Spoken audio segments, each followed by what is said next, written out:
এখানে যারা হিন্দুরা রয়েছেন তারা ভালো করে দেখে নিন যে তারা কি করতে চাইছেন। তারা জনসংখ্যার ভিত্তিতে পার্লামেন্ট দখল করবার আসলে হুমকি দিচ্ছেন এবং ভারতবর্ষের সংবিধানকে, ভারতবর্ষের আইনকে বুড়ো আঙুল দেখিয়ে তারা সরকারি হাম দো হামারে দো, যা পৃথিবীর প্রত্যেকটা সভ্য দেশের মতোই ভারতবর্ষের স্লোগান, সেটাকে তারা ছুঁড়ে ফেলে দিতে চাইছেন। অর্থাৎ তারা ইসলামের আইন প্রতিষ্ঠা করবার যে মৌলবাদী শক্তির যে আস্ফালন যা বাংলাদেশে ঘটছে এবং তা কিন্তু তারা একদম প্রকাশ্যে এনে ফেলেছেন। সমাজের সচেতন মানুষ তারা বলছেন যে ফিরহাদ হাকিমের এই বক্তব্য, যেভাবে সাম্প্রদায়িক উস্কানি দিয়ে তিনি বক্তব্য রাখছেন, এই বক্তব্য প্রথম নয়। এর আগেও নিশ্চয়ই দিনটা আপনাদের মনে থাকবে যেদিন তিনি দাওয়াতে ইসলাম নিয়ে রীতিমতন প্রশ্ন তুলেছিলেন। তিনি কি বলেছিলেন সেদিন আরো একবার আপনাদের সামনে শুনুন।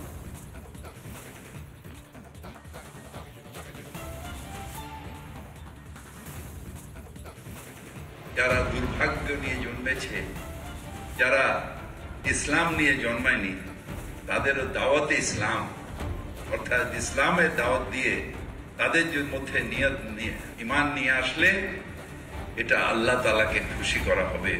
আমাদের ইসলামের রাস্তা।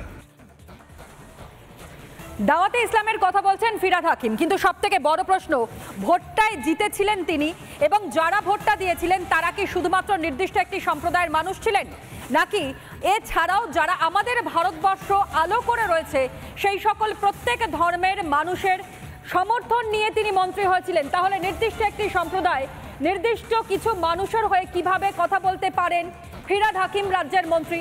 যে বক্তব্য তিনি রেখেছেন, যে বক্তব্য সামনে এসেছে, তাতে কার্যত নিন্দা হওয়াটা খুব স্বাভাবিক, সমালোচনা হওয়াটা খুব স্বাভাবিক। অসংখ্য সাধারণ মানুষ তারাও সোচ্চার হয়েছেন, রাজনীতিবিদরা সোচ্চার হয়েছেন, এমনকি যারা বিশিষ্টজন রয়েছেন, লেখক রয়েছেন, সাহিত্যিক রয়েছেন, তারাও রেড়ে করছেন। শুনুন। কলকাতার মহানগরী, রাজ্যের মন্ত্রী, তৃণমূলের বড় নেতা, পারলে প্রায় 2-3 নম্বর, তাদের মুখে না জেনে না বুঝে অবৈজ্ঞানিকভাবে কথা বলা। Population is a science. একটা সময় ছিল যখন সব মিলিয়ে পপুলেশন গ্রোথটা অনেক বেশি ছিল, এখন কমছে।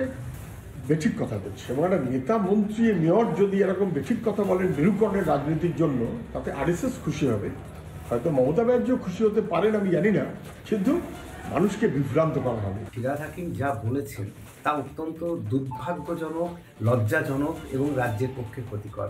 শুধু রাজ্যের পক্ষে ক্ষতিকর নয়, তার বক্তব্যের ফলে রাজ্যের মৌলবাদী শক্তি যেরকম মাথাচাড়া দিয়ে উঠবে তার সম্ভাবনা বেশি, তেমনি পাশের দেশের যে মৌলবাদী শক্তি তারাও কিন্তু এর ফলে আরও উৎসাহিত হবে। ববি হাকিম বাবু, আপনার বক্তব্যটাকে এখানকার হিন্দুরা থ্রেট হিসেবে নিল।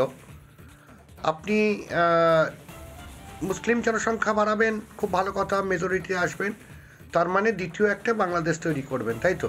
দাবিটা আমরা নিলাম এবং সেইভাবেই তাহলে এখানকার হিন্দুরা চিন্তা করব যে এখানকার সরকার এবং এখানকার প্রশাসনকে কিভাবে ট্যাকেল করা উচিত।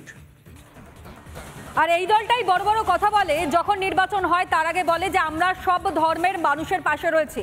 সব ধর্মের মানুষের কথা আমরা বলি, ধর্ম নিরপেক্ষ একটি দল, শাসক দল তৃণমূল কংগ্রেস কিন্তু তারই দল, অর্থাৎ এই নির্দিষ্ট দল এবং সেই দলের যারা মন্ত্রী তারা স্পেসিফিক্যালি একটি নির্দিষ্ট সংখ্যক মানুষকে নিয়ে ভাবনা চিন্তা করছেন, একটি নির্দিষ্ট সম্প্রদায়ের মানুষকে নিয়ে ভাবনা চিন্তা করছেন, কিন্তু বাকিদের বিষয়ে তারা অবগত নন। শুধুমাত্র ফিরহাদ হাকিম নয়, সিদ্দিকুল্লাহ চৌধুরী, এই মমতা বন্দ্যোপাধ্যায়ের ক্যাবিনেটের গ্রন্থাগার মন্ত্রী, তিনি যে যুক্তি সামনে রেখেছিলেন কোথাও গিয়ে যেন তাকেই সমর্থন করতে শোনা গেল ফিরহাদ হাকিমকে। সিদ্দিকুল্লাহ চৌধুরী বক্তব্য আপনাদের সামনে রাখবো, যে বক্তব্যে তিনি স্পষ্ট করেছেন জনসংখ্যা বাড়াতে হবে, কিন্তু প্রচ্ছন্নে তিনি কি বার্তা তুলে ধরতে চেয়েছেন সেটা হয়তো সত্যি আর বুঝতে সময় লাগবে না। শুনুন সিদ্দিকুল্লাহ চৌধুরীর বক্তব্য। চীনের সঙ্গে লড়াই করতে গেলে চীনের আপনার পরিমাণের জনসংখ্যা আনতে গেলে হাম তো আমারও 4 দরকার, হাম তো আমারও 2 হবে। চীনের সঙ্গে লড়াই করতে গেলে চীনের আপনার পরিমাণের জনসংখ্যা আনতে গেলে হাম তো আমারও 4 দরকার, হাম তো আমারও 2 হবে। তাহলে কি পূর্ব পরিকল্পনা ছিল? একজন মন্ত্রী নন, দুজন মন্ত্রী, তারা জনসংখ্যা বৃদ্ধির কথা বলছেন। একজন বলছেন চীনের সঙ্গে নাকি লড়াই করতে গেলে 2 থেকে 4 হতে হবে, আর অন্যদিকে ফিরহাদ হাকিম তিনি বলছেন একটা সময় জনসংখ্যা এমন জায়গায় যাবে যে যারা মৌলবাদীরা রয়েছেন তারা আর আজকের দিনে দাঁড়িয়ে সংখ্যা লঘু থাকবেন না, তারা সংখ্যা গরিষ্ঠতা অর্জন করবেন। যে বক্তব্য রাখছেন ফিরহাদ হাকিম এবং সিদ্দিকুল্লাহ চৌধুরী, তাদের প্রেক্ষিতে দাঁড়িয়ে সাধারণ মানুষের কি রিয়াকশন আসছে, তারা কি জানাচ্ছেন শুনুন। ফিরহাদ হাকিম তিনি বলছেন যে যারা ওয়েস্ট বেঙ্গলে বা গোটা দেশেই যারা মাইনরিটি তারা আর কিছুদিন পরে মেজরিটিতে পরিণত হবে। তাহলে উনি কি মেন করতে চাইছেন যে পশ্চিমবঙ্গেও কি তাহলে গ্রেটার বাংলাদেশ হতে চলেছে? नहीं আমি তো বলবো না বাংলাদেশে হতে চলছে, হিন্দুগুলো তো খুব স্ট্রং, আমি মাইনরিটি মেজরিটি মানে এই দুইটাই মেন আমরা মেন করছি। সেরকম একটা সিচুয়েশন আসতে পারে, বাইরে থেকে লোকগুলো আমার দেশে আসছেন, কোনো কাগজপত্র যেটা আমরা বলি আধার কার্ড কে এখানকার লোক বলে সেটা আমরা দেখছি না, মেনটেন করছে হাতে না, তো সেই জন্য হতে পারে টাইম কম। সারা পৃথিবীতে আমরা দেখছি এরকম হয়ে যাচ্ছে। আমাদের তো এখন 33% তো মোটামুটি মাইনরিটি কমিউনিটি আছে টোটাল পপুলেশনের মধ্যে, তো সেটা হবে মানে সেটা তো it's depends on long term plan.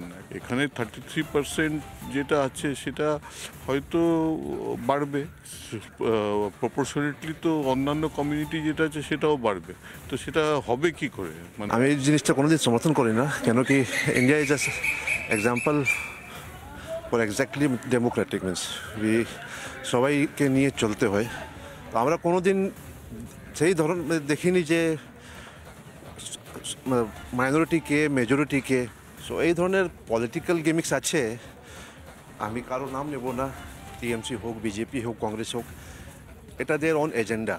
কি পরিপ্রেক্ষিতে বা কি এতে বলেছেন বা না বলেছেন তা আমি জানি না, শুধু যদি এই কথাটাই যদি বলেন তাহলে ঠিক উচিত নয় আর কি, আমার মনে হয় আর কি। এখানে ছিলাম 1979, 80, 81 I studied from Barakpur for 7 years.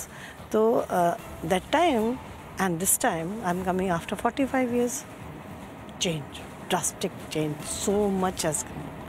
So I'm sorry to say I'm okay with both the party, but definitely it has changed.